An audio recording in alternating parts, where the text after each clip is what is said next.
Hey, thank you for stopping by Minnesota Black Robe Regiment podcast, MBRR Pod. I'm TC. I am the founder, the host, the coordinator, the craft services executive, chief executive officer, head janitor, entry-level employee of Minnesota Black Robe Regiment here on YouTube. Big shout out to my subscribe star producer, IMAV, who is picked a top level of support over there to get credit for all show production, and to the Angry Vet Tav here on YouTube for everything that he has done for my channel, by way of channel memberships for others, and how he keeps them coming in. Big thank you to those two, but even more so, thank you to all of the channel members that are here, that tune in, all the subscribers and all the hate watchers, everybody. Thank you for being here. Thanks for being part of the channel. Thanks for is this Memorex? Yes, this is no, wait, no, it's live. No, it's live. Yes, this is live, not. No, it's not Memorex. Damn it, Snarky. You guys are going to have to put up with the background sound of rain and windshield wipers, because we're getting rain for the first time in what feels like months. And we were up at 73 degrees today, and it's down to 51. So, welcome to a drive time dialectic, folks. This is what you get when you tune in for my drive time dialectic here on YouTube. Jugs, good to see you. Snarky, good to see you. Like the video, comment on the video, share the video out or the stream out, and then when it's done, come back and comment on it if you're watching it on replay. Let's drive this up in the algorithm.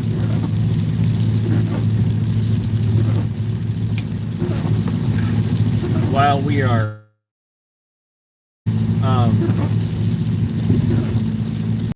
I would love for you guys to check out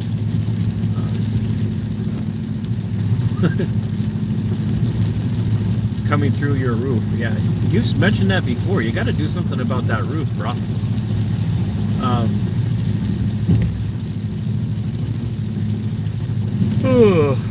don't know why I got it. Could be at work all day.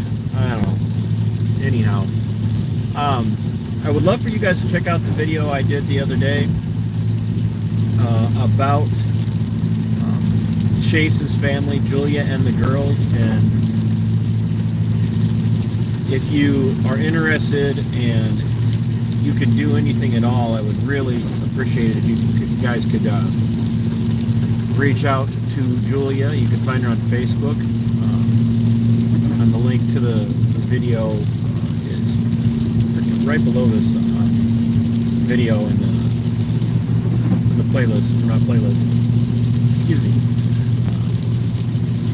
Yeah. Anyway, you'll recognize this picture of two beautiful little girls and their mother, and they are the ones that are left in the wake of the political persecution of Chase Johnston. And anything you guys can do, if you can cash out, or even $4 or $5 here or there. Hi, Ron Box. Thanks for tuning in. Teresa, thanks for being here. Good to see you.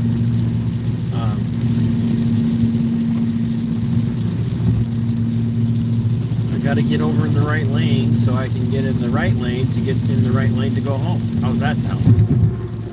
But, yeah, if you guys could help out Julia, that would be great, especially with the holidays coming up.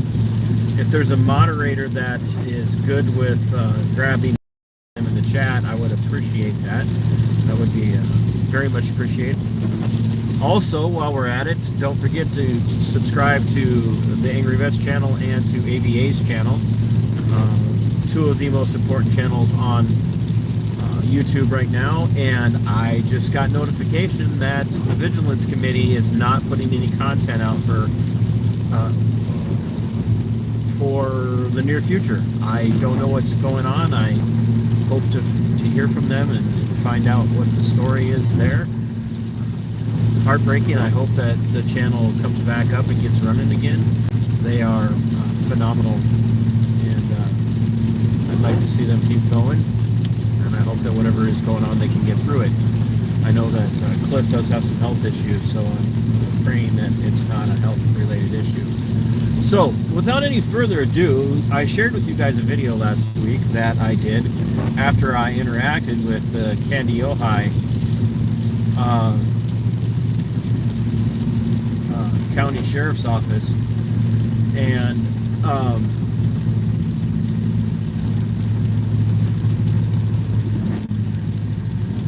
they made a reference to officers involved in the situation where an individual used a pew-pew to pew-pew somebody, and that somebody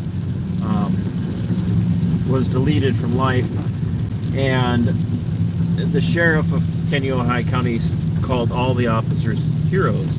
And I had made the comment on that post on the Candy Ojai County Sheriff's Office Facebook page that they weren't heroes. And so I wanted to address this more specifically with a little bit more intricacy and nuance. Don't be afraid of the word nuance. Pissed Nikki. You'll have to explain that sometimes, right? We cannot be afraid of the word nuance. Nuance is actually a really important thing. Sometimes we over nuance the hell out of stuff, and other times we don't use enough nuance. And so I do think that the issue of heroism as it relates to law enforcement is a really good conversation for us to have. But I want to ask the question of people, as a veteran, if you are a veteran, I don't want you to hear this in a derogatory way, because I have a lot of veterans who agree with me on this. Just simply putting on a uniform, simply signing up for a job or a career field where there is a likelihood, because when you join the military, when you join law enforcement, there is a likelihood that you are going to see conflict. And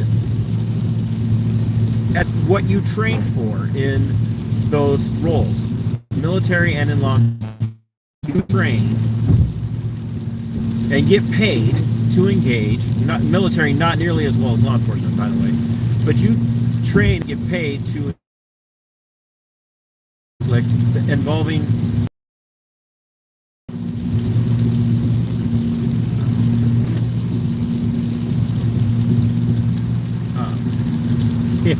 I'm never referred to as a hero, only deplorable garbage and essential, right? Exactly. And I'm glad you brought that up, because that's one of the places I'm going to go. But we hear this a lot. Oh, you're a hero for putting on that uniform and doing your job every day. You're just simply a hero. And I would assert to you that simply joining the military, swearing an oath in the military, swearing an oath in the law enforcement career field, and putting on that uniform and going and doing the job that you were hired to do, that you're trained to do, that you're paid to do, in and of itself does not amount to heroism. And I would go further, in particular, that going for military individuals, and there again I have friends that will back me up on this. No, that's not an appeal to experience or an appeal to authority or even masses logical fallacy. I just know many people in the military especially do not consider themselves heroes for even having been in combat. It's one of the hazards of the job. It's one of the hazards of the duty. In fact, you get hazardous duty pay for it because it's considered to be part of the job.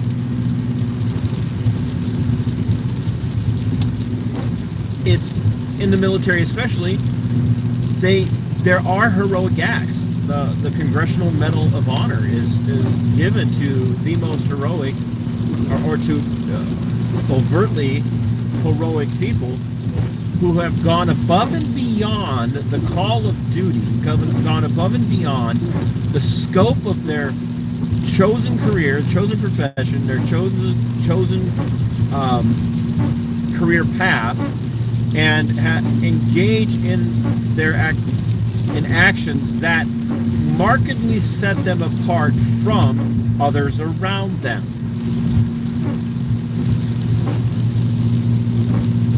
And that can become heroic.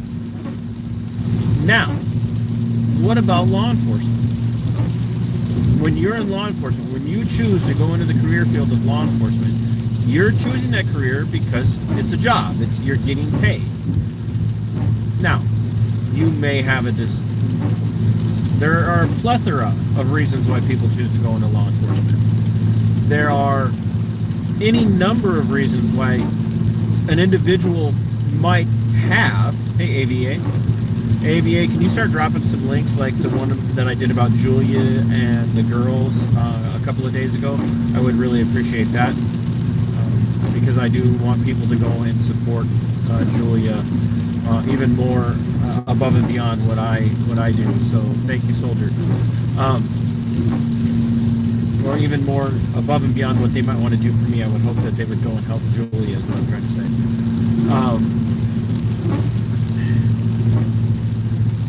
So, as I was saying, in the military, just being in the military, just putting on the uniform, simply being deployed to a combat zone does not make you, or does not make one a hero. And in law enforcement, you are choosing to go into a career field where your job, and ironically, and we'll get there, where your job is to fight crime. And oftentimes fighting crime means you're going to deal with violent individuals. Now, overall, we do know that the vast majority of law enforcement officers at the end of a standard career, very few, if any, have ever drawn their weapon and fired it. The percentage of officers who actually have to draw their weapon and fire it in defense of self or others is relatively low compared to the sheer number of people who are actually in the law enforcement career field. Now, that's a good thing. I'm glad that it's a low number. Now, does that mean that a cop who does have to draw a weapon, or a cop does have to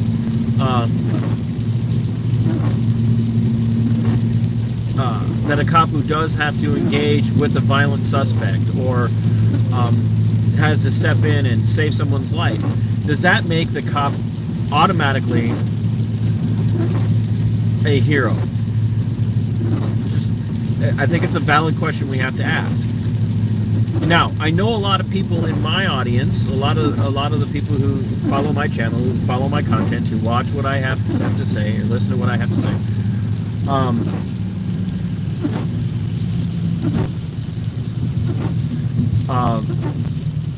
would say, well, no, cops aren't heroes at all.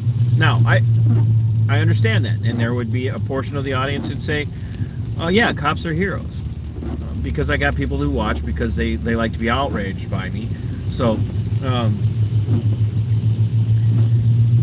but I want you to think about it. Is a cop who has to pull their weapon in defense of self or others, is that person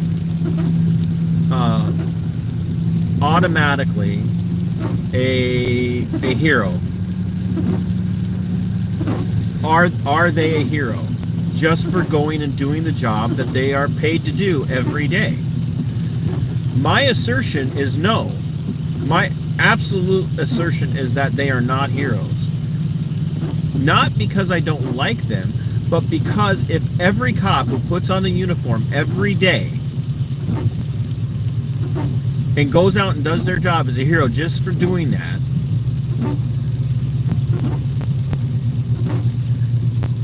then our definition of the word hero is too broad. It's way too broad. There's no nuance. And it harkens back to something Snarky said, and I've been thinking about this for the last 4 years especially. As we went through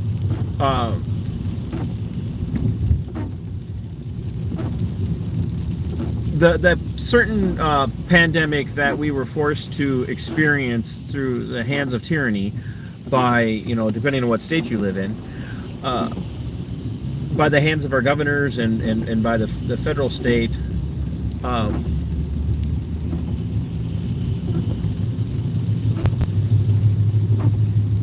Everybody who was labeled an essential employee or an essential worker, and I hate that term, by the way, worker. Stop referring to people as workers. That is a very much a economic communist statement and standard. They choose the word worker to draw a distinction between the economic classes, to build up animosity between the blue collar and the white collar and the education levels, and so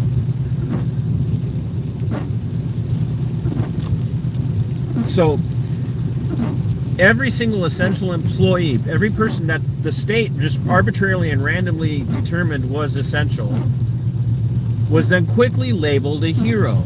Nurses were all labeled heroes. Doctors were all labeled heroes. Physicians' assistants were all labeled heroes. Personal care attendants were all labeled heroes. Grocery store clerks were labeled heroes. And you guys know I'm not exaggerating. You know that this is exactly what happened in 2020, and it has continued to go on. Postal workers were labeled heroes. The heroism of the postal workers as they went out about their rounds in the midst of the pandemic, like literally, postal workers were probably some of the safest people there were, just because they didn't have to have much physical contact or close personal contact with anybody other than other postal workers. So just calling a postal worker a hero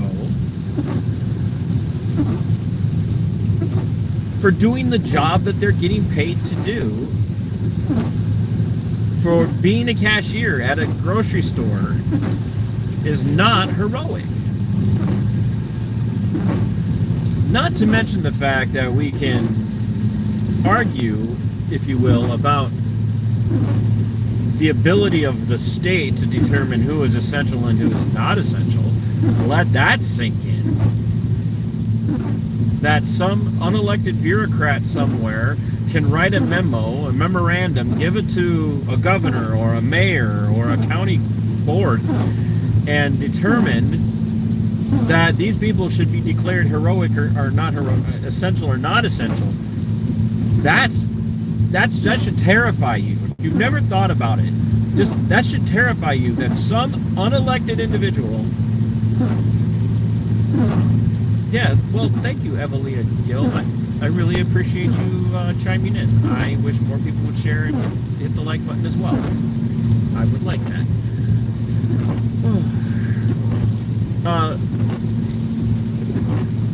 It says so much about our society that people just accepted that. Oh gosh, the government has determined I'm essential, or the government has determined that I'm not essential, so I must stay home. And if I must stay home, then I must take this check so that I can continue to pay my bills, because the governor has determined that I'm not an important person. And then the governor and everybody else, society, culture, can turn around and label everyone else a hero who has now been told they're essential and they must stay on the job. Now, why is this so important?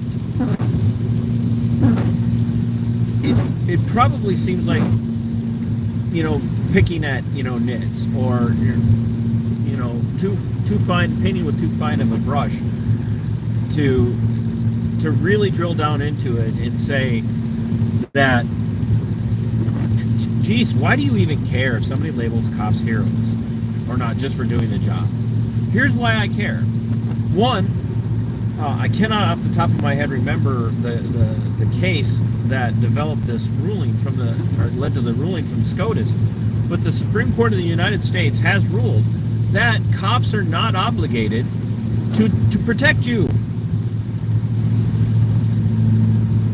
That's not their duty. That it is not a cop's duty to protect you. That it is not a cop's duty to save you in any situation. Now, some of you are going, okay, DC, you're defeating your argument, right? You're like, if the Supreme Court has ruled that it's not a cop's duty to defend you, to protect you, to rescue you, then when a cop does defend you, when a cop does protect you, when a cop does rescue you, then aren't they being heroic? My answer is no. And here's why. Because about 98 to 99% of the cops that you talk to will automatically go, yes, we are here to protect and serve.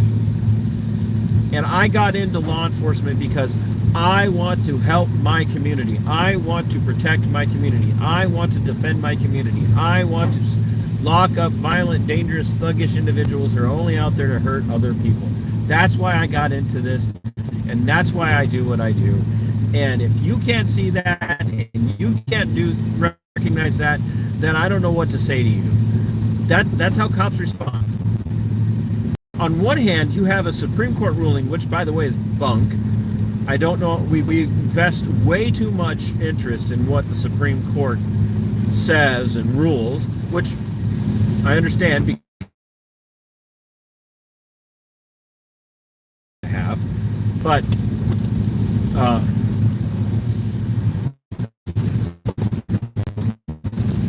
cops can't have it both ways. Law enforcement cannot have it both ways. They can't emblazon their vehicles with to protect and serve or to serve and protect. Cannot draw a paycheck to do what they say their motto is. And almost every agency in the United States, a law enforcement agency in the United States, has some variant of to protect and serve in their mission statement, in their front-facing logos and almost every single one. So they emblazon this. They're in uniform, say it. Their cars, their squads, their cruisers, the fronts of their buildings say that. Their public persona is, we are here to protect you. We are here to serve you. And then they get called to a scene of violence and they do what they say they're there to do, and then they label themselves heroes. And that's what Sheriff Eric Tollefson in Kenny, Ohio did last week. He labeled all of his responding officers or deputies and other law enforcement officers in the area. He labeled them heroes. We have no details about what they did. We have no details about what actually took place. They're not commenting because it's an open investigation and yada, yada, yada. But so the sheriff just labeled these people heroes while they were getting paid to do the job. And everybody comes out of the woodwork. People on the left and the right, really, people on the left and the right come out of the woodwork in moments like that and praise the cops for being the heroes that they are, and talk about how they need to make more money and they don't get paid enough to do the things that they do.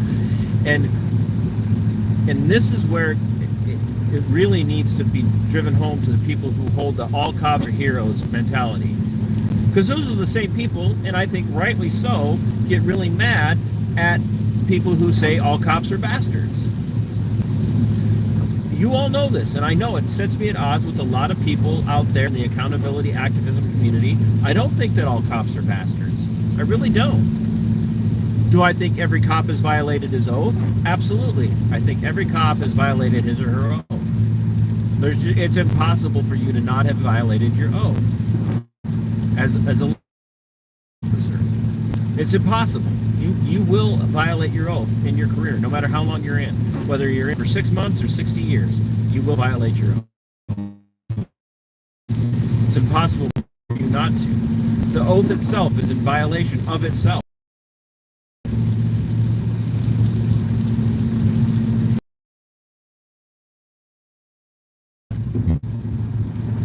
What cops are supposed to do, what they get paid to do, is put themselves on the line, put their lives on the line to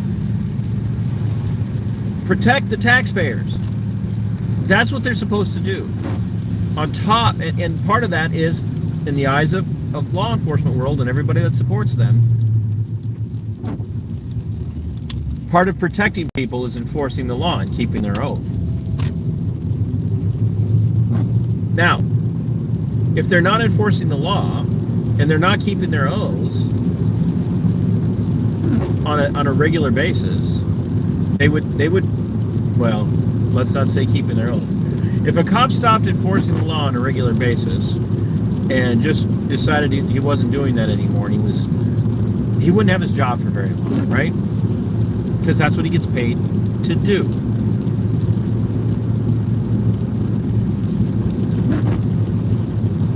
So when you look at a situation like what happened in Uvalde, Texas, at the school there,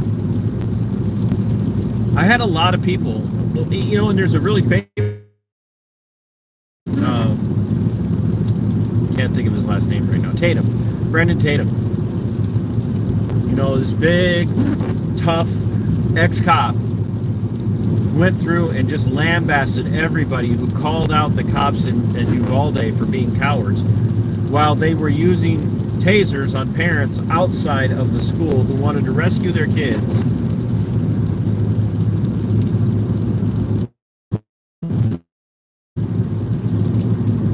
Their buddies were sitting inside the school doing nothing. It's a complete reversal. It's an absolute complete reversal.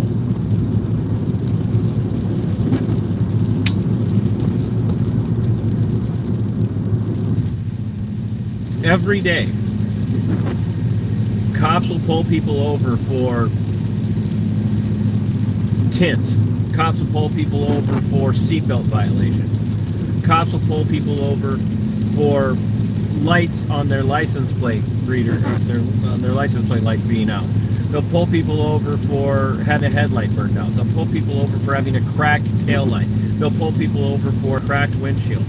They will show up, and I'm working on another case right now.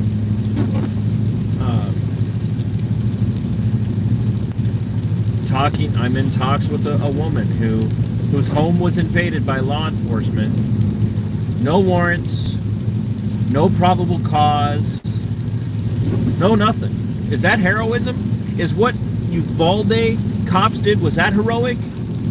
Which side was heroic in Uvalde? Was it the cops inside who were doing nothing, or was it the cops on the outside who were tasing parents and preventing the parents from mounting a rescue of their children, for their children? Because I'll tell you what, the true heroes in that situation were the cops who were trying to, or not the cops, but the parents who were sitting outside of the school, listening to the screams of their children as they were exsanguinating, trying to rush in and rescue their kids, and they were being stopped by the cops. Is that heroism? How about Johnny Hurley in Colorado just a couple of years ago? A madman with a long pew-pew went out hunting for cops. Johnny Hurley intercepted him, eliminated the threat, deleted the threat. Cops showed up on scene and they pew-pewed Johnny Hurley, killing him, deleting him from this world.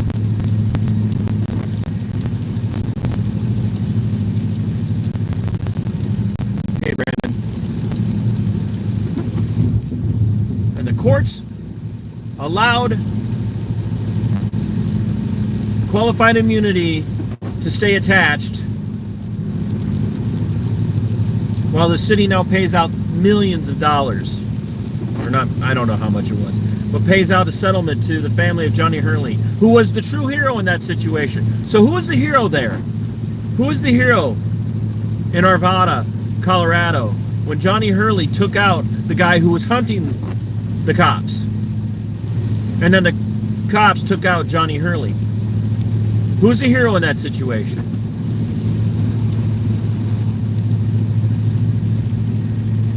I want answers to these questions. Is it heroic to pull somebody over for not wearing a seatbelt? Should you wear a seatbelt? Sure, maybe you should. Maybe you should wear a seatbelt while you're driving. But does it? But why is a cop a hero for simply enforcing a seatbelt law? What question did you ask, Roy Boy? I'm sorry.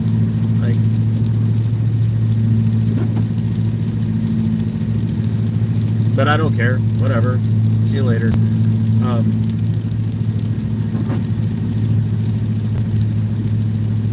When your entire career is built on the premise that you are there to protect and serve,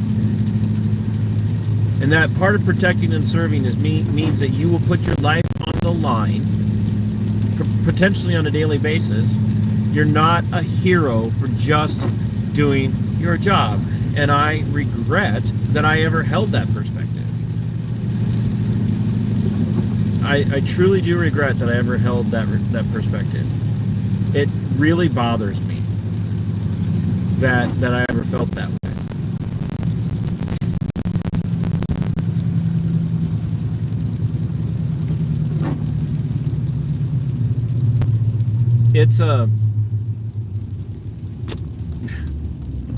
It's one of, yeah, I'm over it when people ask me that, especially when you see the number of cops driving around looking at their computers while they're driving. I talk to people in my car all the time.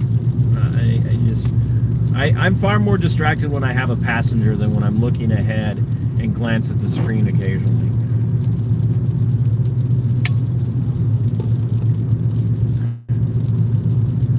Look, folks, are there heroic cops? Yeah. I don't care what your position is on September 11th, 2001, and who you believe was responsible for September 11th, 2001, or what you believe was the cause of September 11th, 2001. But I do believe that there were a lot of heroic individuals on that day. Many of them were wearing uniforms. Many of them were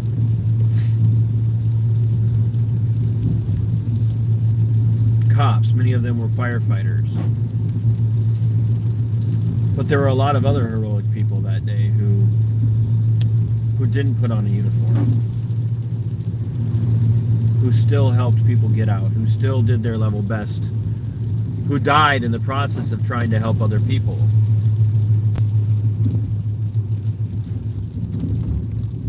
And to this day, we have a lot of organizations out there that are aimed at honoring the sacrifice of the lives of cops and firefighters who rushed in to harm's way to try and help. And every year on the anniversary of September 11th, 2001, we are reminded of their heroism. And I don't think that's bad.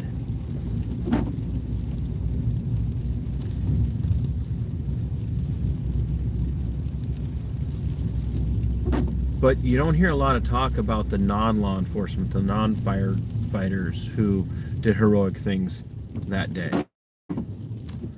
Mostly because they just fade into obscurity. They just go about their business. They go right back to their lives, the ones that survive.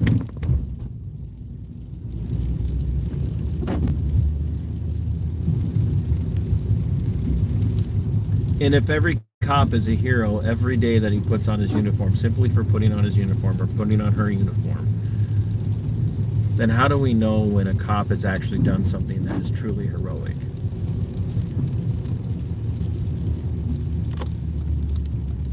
But we have this idea of heroism foisted on us through propaganda, where you must see all cops as heroes for doing their job. And here's why. They are the enforcement arm of the will of the state. And if you are trained to see them all as heroes for nothing more than doing their jobs, then it makes it very hard for you to say no to them when they're doing something that is not heroic.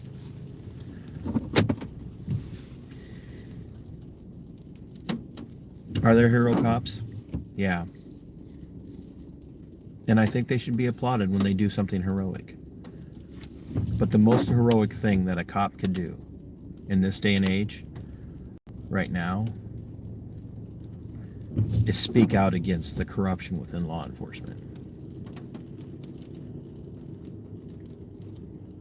When I see more and more cops doing what Detective Matt Thornton is doing and speaking out against the corruption in law enforcement and calling it out, and trust me, Matt Thornton, even though he stays in the career field, is under attack on a regular basis.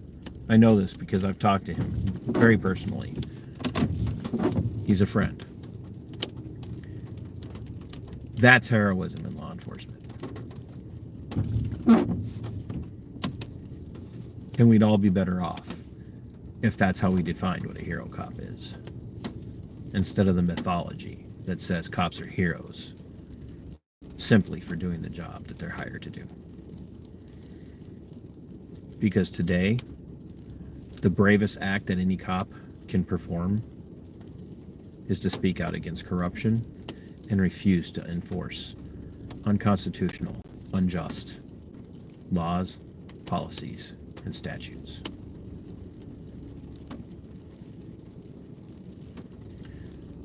Hey, Joko. You don't have to like what I'm saying. You don't have to agree with what I'm saying.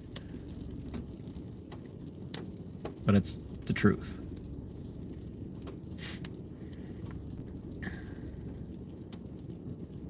The bravest of cops, the true heroes, are the ones that are willing to risk their careers to call out the corruption, the abuse,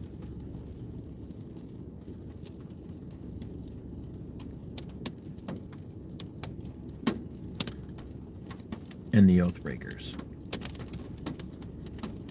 Until I see more of that, don't ask me to assume that all cops are heroes, because I can't join you in it.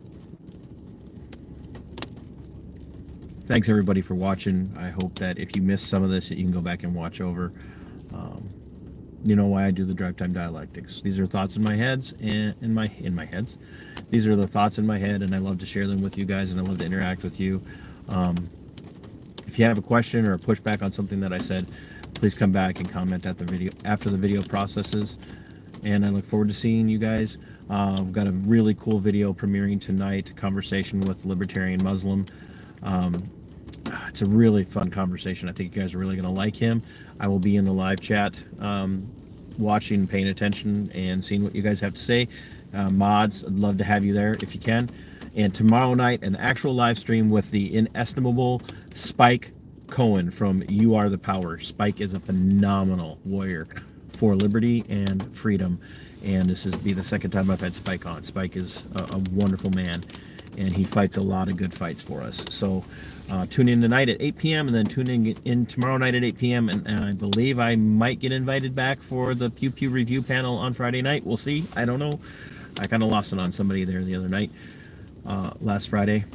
So, and if you can, please help Julia out this holiday season going into Thanksgiving and Christmas.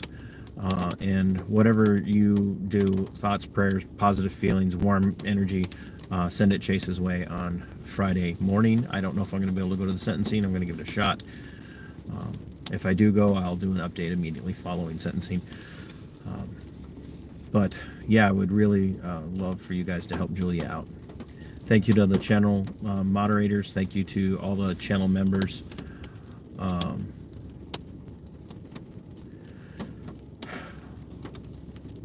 I can't thank you guys enough for what you do.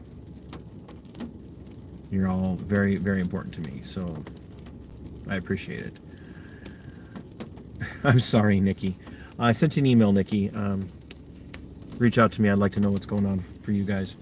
I really do appreciate everything that everybody does. You guys, all your support means the world to me. You'll never understand how much it means. It's not easy doing this stuff, so it makes me very unpopular. So sentencing is Starkey sentencing for Chase is 9 a.m. on Friday morning at the Olmsted County Courthouse, 5th floor. So I'm reserving judgment on the judge until I hear how she sentences him. I'm hoping she does what is the right and reasonable thing. I'm afraid she won't, but I'm hoping. So you guys have a great night. I will see you again at 8 o'clock Central Time tonight for my conversation with a libertarian Muslim. You guys are going to love this guy. He's a sharp attorney out of the great state of Wisconsin, and we have a fun conversation, and we learn a lot about each other. And so I hope you guys will tune in for that. It's a great combo. So until next time, my friends, fight for your liberty as yours. Fight for your freedom. It belongs to you. And say it with me. Sic semper, Tyrannus.